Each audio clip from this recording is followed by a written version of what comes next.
जोहार, जय मूल निवासी, मैं संकेत और आप देख रहे हैं एमएन टीवी।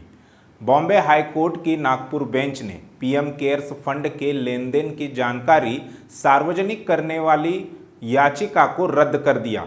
इस संबंध में कोर्ट गुरुवार को एक जनहित याचिका यानी पीआईएल पर सुनवाई कर रही थी। इसमें मांग की गई थी कि पीएम केयर्स फंड की सारी रसीदें और साप्ताहिक खर्चों का ब्यौरा उसकी आधिकारिक वेबसाइट पर डाला जाए। हालांकि कोर्ट ने याचिकाकर्ता की मांग को ठुकराते हुए कहा कि अगर उन्हें या सार्वजनिक चैरिटेबल ट्रस्ट के किसी अन्य दानकर्ता को अपने दान राशि के सही उपयोग पर शक है तो वह दान न करे। अदालत ने आगे कहा कि कोष में दान स्वैच्छिक है, लिहाजा इसमें दान करना किसी के लिए अनिवार्य नहीं है। पीठ ने कहा कि अगर किसी व्यक्ति को दान किए जाने वाले अपने पैसों के इस्तेमाल को लेकर कोई संदेह है तो वह उसके ऊपर है कि वह कोष में दान न दे। कोर्ट ने इस सिलसिले में याचिकाकर्ता को अंग्रेजी लेखक और कवि शेक्सपियर की कहानी के एक चरित्र का भी उदाहरण दिया। जनहित याचिका नागपुर के ही एक वकील अरविंद वाघमारे की ओर से दायर की गई थी।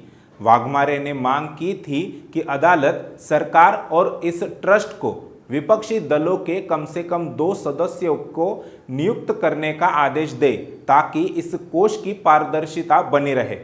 हालांकि जस्टिस सुनील शुक्रे और जस्टिस अनिल किलोरे की बेंच ने पीआईएल को रद्द कर दिया।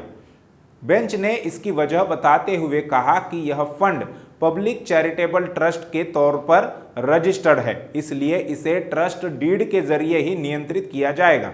अगर ट्रस्ट डीड में विपक्षी दलों के सदस्यों को शामिल करने के लिए कोई प्रावधान नहीं है तो अदालत ऐसा करने के लिए निर्देश नहीं दे सकती। गौरतलब है कि इससे पहले सुप्रीम कोर्ट भी कह चुकी है कि वह पीएम केयर्स फंड के पैसे को राष्ट्रीय आपदा राहत कोष में ट्रांसफर करने या फिर जमा करने का आदेश नहीं दे सकती है।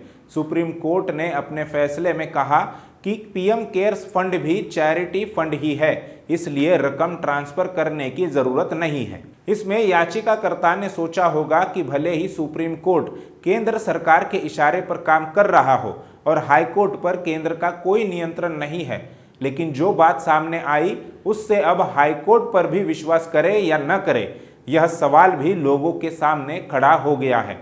और वैसे भी पीएम केयर्स फंड का आंकड़ा जानकर लोगों को क्या ही मिलने वाला है? क्या आपको लगता है कि वह पैसा जनता के हितों के लिए उपयोग में लाया जाएगा?